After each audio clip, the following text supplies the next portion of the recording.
Welcome to another Top Grades Made Easy video. We are going to dash through the Inspector Calls theme question and our prediction for 2025. Yes, you have noticed I'm with First Rate Tutor. She's here to dazzle us with her brilliance and hopefully I'll be able to keep up.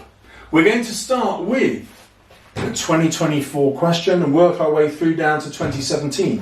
Why would we do that? Because we want to show you how to answer all of these. In case our prediction isn't the exact question that comes up, you'll say no worries, because we've been taught how to answer any question that could possibly come up.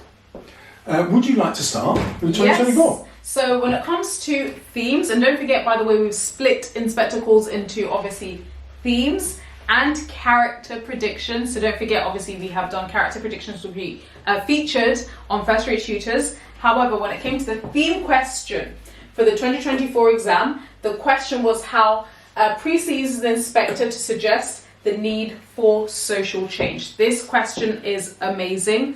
Firstly, because it literally is talking about the shift of class, society, and just how the inspector is used to highlight inequality in society. And with this kind of question, you can talk about all of the themes, all of the characters, how Priestley uses the inspector as his mouthpiece to convey his socialist message, how Priestley uses the inspector as a way to suggest that society needs to shift away from being a patriarchy to being equal in his treatment of women. There's so many things you can talk about in terms of how Priestley uses the character of the inspector to suggest social changes. Actually, personally, I think that this theme question was a gift. Talking about how the inspector's character is used, you're not only sticking to just the inspector's character, you're saying how the inspector affects Sheila, how the inspector affects Mr. Burling, how he affects all the other characters, right? There's so much flexibility with this question. I think it's one of those questions that is super easy to do so well. Yeah, it's a massive gift.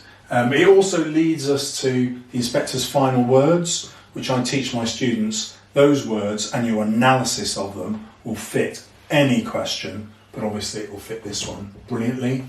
And then you've got the interesting question that almost no teachers or students deal with, which is who's the second inspector? Like when they get the phone call. So when Priestley was interviewed, he says, I don't understand it. I get asked all these questions about this play. No one ever asks me who the second inspector is. And I think that's really important, said Priestley. But then he didn't tell us who it was. So but it does give us that avenue. Is it God? Is it the same inspector? Is it Priestley himself? You can really play with this. So when you deal with the ending in your conclusion, who's the second inspector? Okay. So then we get to 2023. What life is like for women. I don't know what happened. Somehow AQA developed a real social conscience in 2023. It's never happened before, and they were just suddenly interested in Priestley's real ideas instead of just chucking the normal sort of stuff at you about class and capitalism. This one really made you think, and it forced you to think, well, why has he created Eva as the victim? Well, because she's a woman. Remember when he goes, he talks about the millions and millions of Eva Smiths and John Smiths. The John Smiths are much less important than the Eva Smiths. And the reason for that is it's 1945. Where are most of the men? They're still in the theatre of war. The audience is going to be full of your Burlings and Mrs. Burlings and your Geralds, but also young women who are now in employment, autonomous, seeing a different life, and they're the ones who are going to vote for a fairer society. And that's why he focuses on the life of women. So for this question is, I would say it was a little bit more challenging than the character question that came up in this year. If you decided to go for the women question, you need to be able to talk about how the theme of gender is conveyed, how Priestley is portraying, and the inspector himself is portraying a very feminist message of change. You want to talk about how, for example, he uses the character of Sheila as a way to convey the importance of women being seen as equal. Remember that Sheila was seen and was treated almost like this naive child, right, within the play, especially even when the inspector started questioning Gerald or trying to get her out of the way.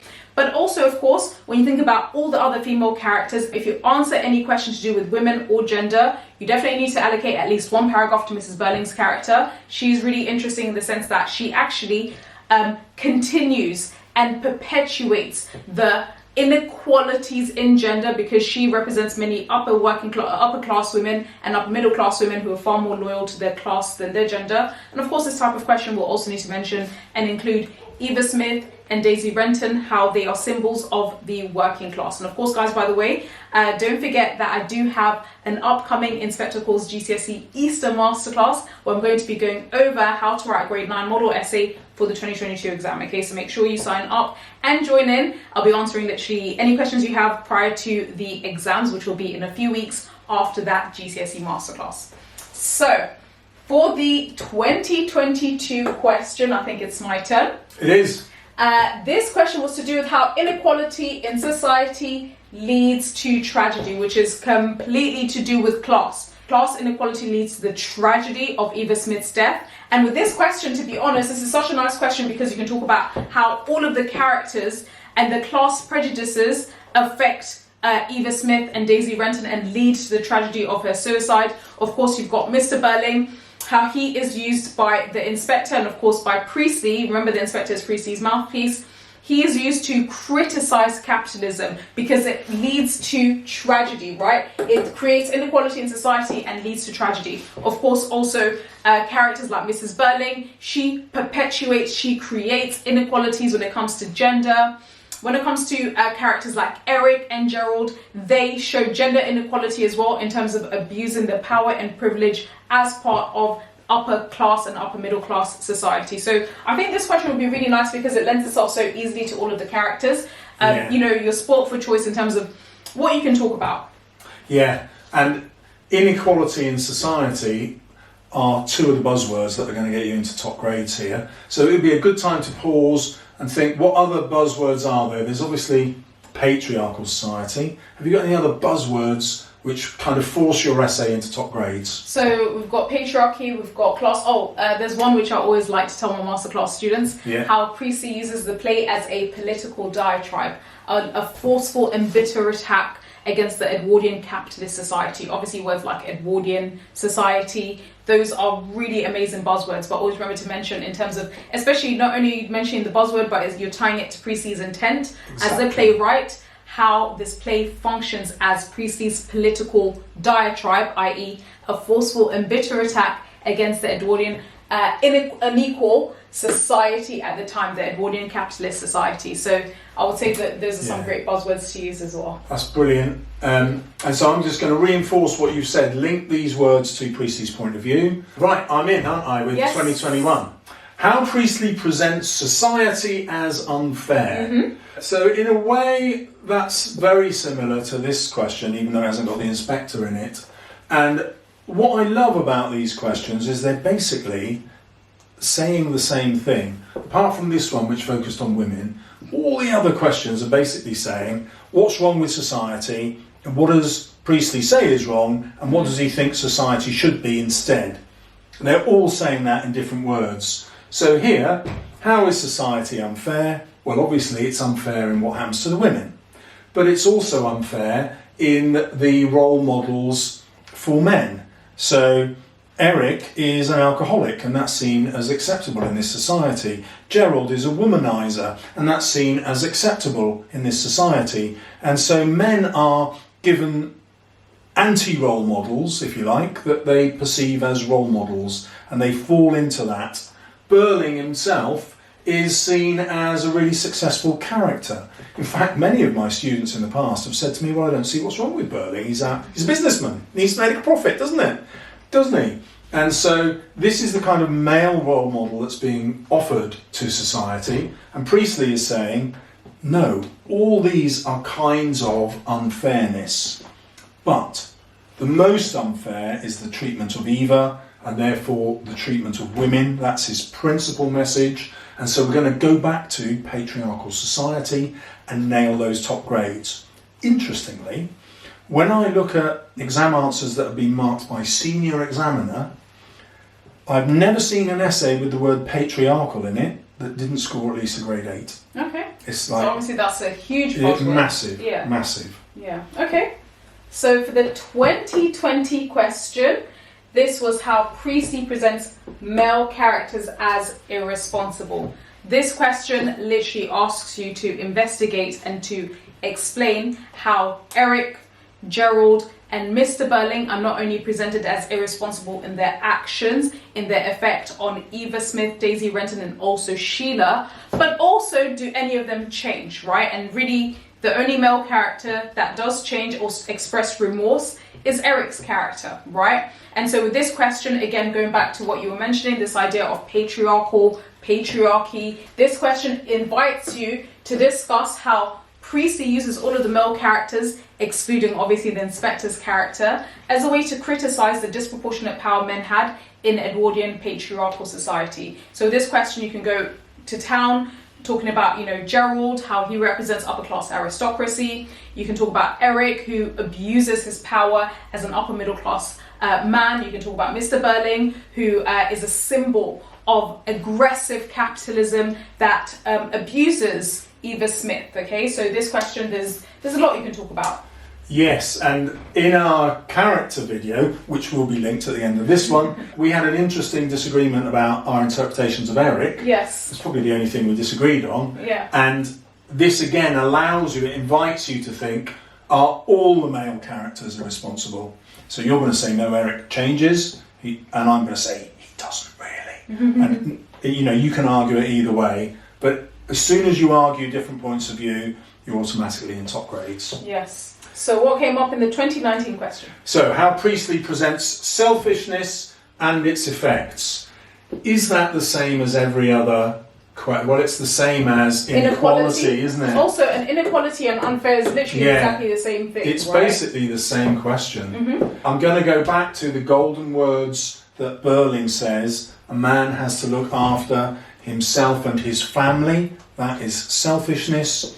And then he says, and is cut off by the inspector ringing the doorbell. And so selfishness is what brings the inspector, this supernatural presence, the ghoul, it's what brings him into the play in order to address this lesson about selfishness. And so it's an easy way to talk about the inspector's role, and as you've said quite a few times, any question that allows you to pick lots of different characters is a gift, because you can just pick the ones that you know best.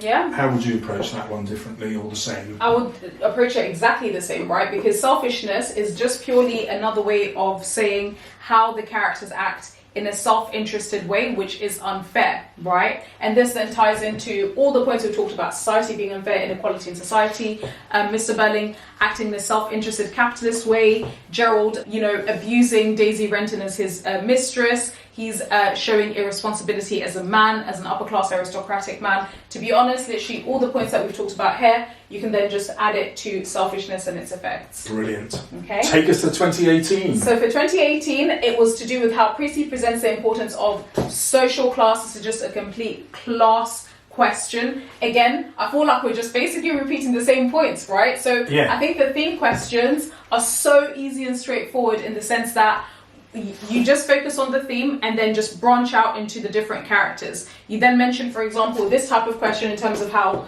the importance of social class is being presented. It's presented as this weight that makes life unbearable for Eva Smith and Daisy Renton. And obviously it leads to the tragedy of her death. And you demonstrate this through how Mr. Burling creates and deepens social class divisions through his capitalist behaviour, how Mrs. Burling very hypocritically refuses Daisy Renton aid because she sees her as an outsider and she wants to distance herself from her. She's more loyal to her class than her gender. You can talk about how Sheila even abuses her privilege and her power as an upper middle class customer at Millward simply because she was jealous. Basically, all of the Burlings abuse their power and their class status and make life unbearable for working class people. Yeah, and that's definitely a way to get top grades. For me, I'm also really interested in the idea of, well, is social class the worst thing about the Burlings? And when I read the play, I see masculinity as worse than class. Now, it doesn't matter whether I'm right or wrong, but you're allowed with a question like this to say, look, on the surface and in a lot of the detail, it appears to be social class, but actually I think there's something even more important underneath, if that's what you feel. It really does give you a license to explore things in loads of depth. Or you can say no, other things are in the play, like capitalism, for example, but actually I think class is even more important. So it's a lovely question for someone who wants to think deeply and get grade 8 and 9. Okay, and how about the 2017 question? Right. How Priestley uses the inspector to suggest how society can improve. You instinctively looked up there. It's exactly the same, isn't it? It's exactly the same points in the same question as the 2024 question. And the reason why this is such a useful exercise is I definitely know how to write about how Priestley uses an inspector to suggest how society can change. Yeah, and the inspector is at the root of every question. So even one that's about women, you can introduce, well, what does the inspector say about women? You know, about these women counting their pennies, we should all put ourselves in their place. All the way through, it's exactly the same question with different buzzwords which you can put in, can't you? So, before we link you to the character question, I always advise my student to do the theme question if they can, because the theme automatically shoves you into Priestley's ideas, and when you're writing about Priestley's ideas, you're starting at grade 7. Is it as easy, do you think, to do that if you're writing about characters? I think it's as long as you're able to have a very strong handle of characters, as long as you go for the more straightforward characters, i.e. Mr. Burling, Sheila, Eric, right? And perhaps, unless you want to climb that mountain, avoid the Gerald or Mrs. Burling question. Yes, go for the theme question because it's always really nice and simple and straightforward, right? And of course, this is why I'm also running my GCSE Inspector Calls Masterclass. When I look at both questions, I just show students, okay, if you wanted to go for the character question or the class question or the theme question even, this is how you can approach both of them. This is how you can prepare in advance. That if you do really well and you're able to pick up on some of the nuances I've mentioned in our character question, then you immediately find yourself getting an A. I think with the slightly more challenging questions, I will suggest to my students, if you see Mrs. Burling mentioned anywhere or Gerald, just go for the theme question immediately. Okay. So now we've got to do some predictions. Predictions. I'm kind of cheating because my prediction is it's the same question every year, whatever the wording. But what do you think the wording might be this year? I have a prediction to do with social responsibility or something to do with a responsibility. We haven't seen anything to do with responsibility since. You know, I want to say since this question, this is the 2020 question. And I feel like there could be something worded on how the characters, for example, in this case, are irresponsible, or how, you know, Priestley uses whichever character to explore social responsibility. That's actually not really come up. There's a lot of social change, which obviously means that if there is a lot of social change, there might be just more social change questions. I would also say, you know, be familiar with the idea of social responsibility, which, to be honest, is just these questions dressed up in a slightly different way. Yeah. Well, amazingly, that's also my prediction. Okay. So I'm going to add in, just for a bit of variety, class. We might get class linked, which is the same. It's the same question, different words. Yes. Right, so coming up next is our character predictions, or jump into the description and see if you can find a link to the masterclass. You only mentioned it about 6 times.